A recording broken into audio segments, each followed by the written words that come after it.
Hey Internet, it's RJ. Welcome back. Thanks for tuning into the show today. Now, today's episode, another tale from the bank, but this time, this is a series of unfortunate events just to show you that while we may appear as a polished credit card min-max professional on TV, sometimes even I make errors, some of them which are unforced. So that's what we're going to talk about today, a series of unfortunate credit card events. So, of course, if that sounds interesting to you, go ahead, press the subscribe button, and let's get to work. Now, overall, again, this is kind of just a conversational story time episode. You know, a lot of times it's very easy to assume, you probably should assume, I come off that way, right? That I know exactly what I'm talking about with all these credit cards, but sometimes you just mess some stuff up and you're like, man, that was pretty bad, which just amounts into like one of those burn the tape games and like football coach speak, right? So I'm just going to walk you through this for the fun of it. You can let me know what you think down below and share some of your mishaps down below, or just tell me you get everything 100% right too.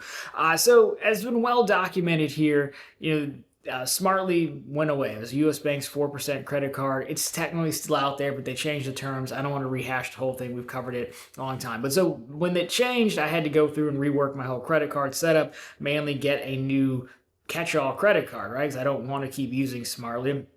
Could have, I just didn't want to. So enter, Bank of America. That's where I landed because of Platinum Honors. It's 2.62%, plus they're running a promotional offer right now at the time of taping that moves it up to, it makes the base card, the unlimited cash card, 2%, and your Platinum Honors makes it 3.12% for the first year. So I went with that card. But I also wanted a Wells Fargo Journey card. As you know, I have like this infatuation with that card to be my travel card. And so I'd been holding on to my Wells Fargo checking account that I opened earlier this year for a promotional offer, right? The $400 off, $400 offer, right? Because the thought being that, I let some inquiries fall off, and if you have a checking account, you're a customer, and you show that you're using it, that might help you get approved, right? So I'd been sending a direct deposit there once a month and doing some bill pays out of it, just to show that I'm using it. So, but now I wasn't planning on needing this Bank of America card, but now I do. So let's do the whole thing of apply for two cards at the exact same time. It's a common strategy, and the reason you do this is because you want to, if you time it right, neither one of them will see like the other inquiry, so they won't, get scared off. So I pull up both applications, fire them off. Wouldn't you know it, Wells Fargo denied once again. I'm at 624 right now, I think, when I did this. But Bank of America, turns out I missed a field. Now, it's my fault. Their application, it's not, I would say, user-friendly, the way the fields are clearly called out in like a Chase or even Wells Fargo one, but I still missed the field. So, missed the field, the application didn't go, you know the deal, the field lights up red. Got to fill it in, submit it like, a minute later or something like that. Denied. Of course. But that wouldn't surprise me because Bank of America's rule is, if you're an existing customer, they have a 7 and 12 rule, 7 new accounts within 12 months. I waited specifically till I was under that, so, I thought I'd get approved. Now, the Wells Fargo thing's annoying because I've been holding on to this checking account just to try it. I knew it was a dice roll, didn't work out. So not a huge misstep there. That was more of a choice. So I got denied for the Bank of America card. So I was like, fine, I'll phone in. I changed one of my customized cash cards back to an unlimited cash. Product change it. Wouldn't you know it, a week later, a letter shows up in the mail from Bank of America fraud. Call us, call them. Okay, great. Did you apply for this? Yes, I did. Okay, they ship it off to manual review.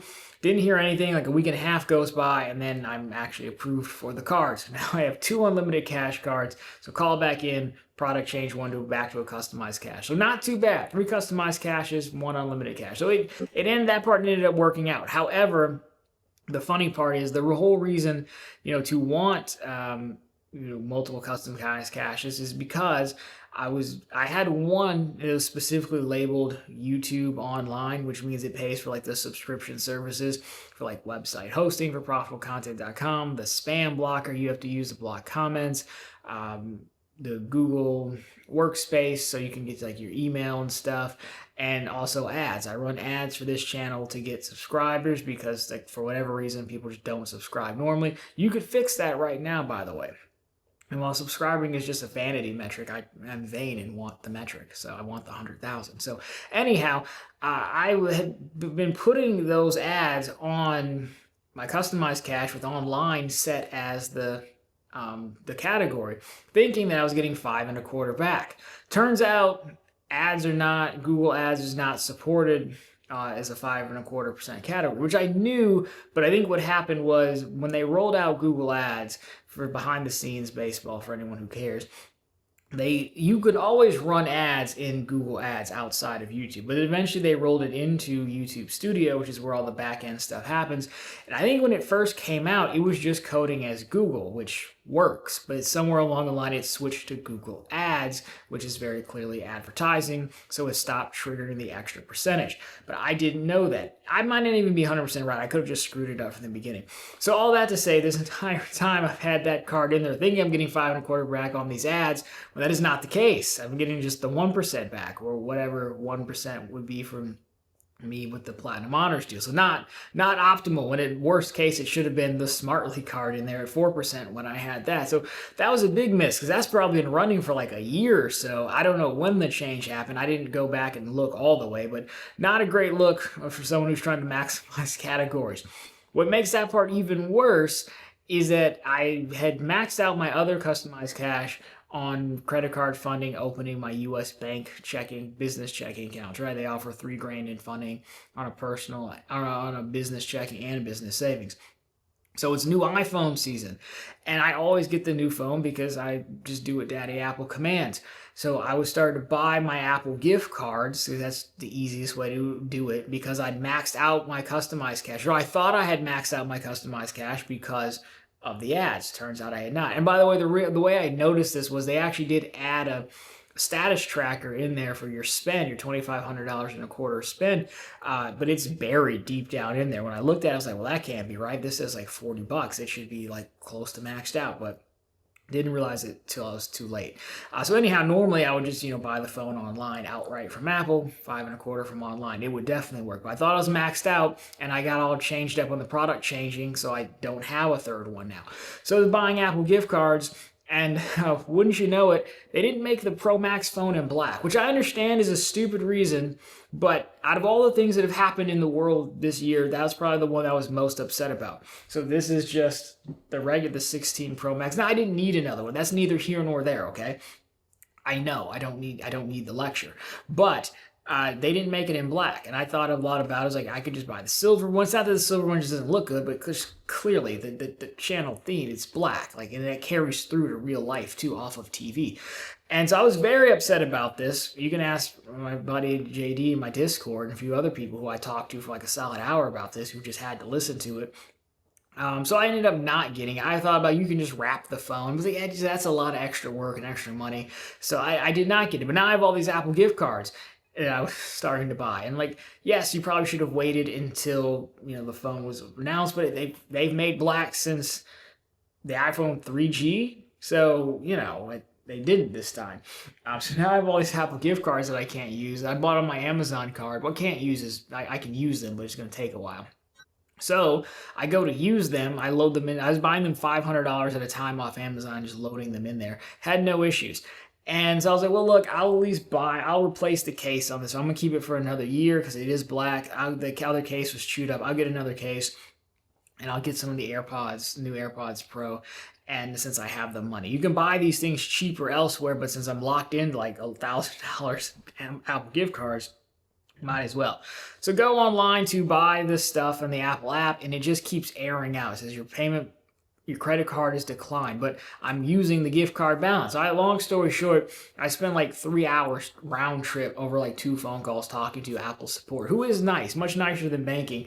And basically they soft lock your account. So you can't tell that you're locked out of anything. You just can't complete purchases. But the error it throws makes no sense, because it's saying your credit card's wrong. And, dealing with the people, they're like, I've tried another credit card, and I was like, here, I'll do it with you on the phone. And they're like, well, I'm not telling you to do it. I'm like, relax, I'm doing it of my own choice. It was a very weird conversation. But I'm trying to explain to them, here's what I think happened. I think I loaded a lot of gift cards because I do this a lot, and this is some weird. Now, this has never happened to me in the past with Apple, but apparently it's a new thing. I know there's heightened sensitivity around gift cards, because that's how people, try to scam folks and things like that. So they finally got it sorted out, but it took like 4 or 5 people to talk to, and they would just kind of they were nice, but they were like, I don't know what to do. I'm kind of sick of this. Just buy it another way, right? Go away. So that that happened. And I think that was the last series of bad events. But you can see, just, from not filling out the application correctly, holding on to the checking account, having the card in the wrong category, prematurely buying the gift cards, not having a black phone, and then not being able to use it, or having to call in. It does work now. I have the new case now. It was just a long string of like not great credit card moves, which I found annoying but funny. It's like a series of unfortunate events or terrible, no good day. So overall, will this change anything? No. A lot of it, especially with the gift cards, when they kept telling me like, well, they're like, well, thanks for being so understanding. I was like, look, I understand what I do when I buy these gift cards. It's not normal behavior, and systems are in place to try to stop this very thing. So like that one I get. The Bank of America cards were on me. So no, this isn't going to cause some drastic change or anything like that. I think, like I said in the beginning, it's just like a burn the tape type game. It's just a series for someone who likes to maximize everything. Maximize in some cases made it much harder than it had to be. The Apple stuff, and then the Bank of America, like you just gotta, I guess, remember to go back in there and check. Now, granted, I do wish Bank of America wouldn't bury it down in settings, your status spend tracker. I get why they do, but like, come on, man, like that's just awful. But now I know where it's at. It's, whatever. So anyhow, I just felt the need to. I just felt it'd be good to share these mishaps because, again, as I said in the beginning, it's too easy to just come off as like, yeah, we nail it 100% of the time. Like, nope, sometimes you get it way wrong and you're like, yep, that was an unforced error, or I made this way harder on myself than it had to be, trying to maximize points. So those are all the examples. I'm sure I could think of more, but those are the ones that I wrote down in just a 2-week span. So hopefully next year Apple will make a black 17 and 18 Pro Max. And by the way, I know the Air comes in black. I want the biggest phone I can get. That's why I wish they'd make it bigger. So, or maybe they'll make a folding one next year. Or there's rumors they'll make new studio displays. Anyways, it'll get spent, but I digress. We've been at this long enough. So anyways, those are my series of unfortunate events. Let me know yours down below, or what you think of mine. Of course, if you like this one, drop me a thumbs up down below. If you found it particularly interesting, consider subscribing to the channel. Because if you did, then I could stop running ads once I get to 100,000 and I have my vanity metric. So that could also help. But in case that doesn't sway you, we're also posting content here every single week, and of course every single Sunday on about all the news you can use in the week, the laws in credit and finance. In addition to that, there's a website. It's linked down below for you, profitablecontent.com. It's our blog. We post news stories, we post bank promotions, so if you want to get back some of your money, those generally go easier, and credit card offers. Everything you need down below. But anyways, guys, that'll do for this one. As always, thanks so much for watching. I'll talk to you very soon in the next one.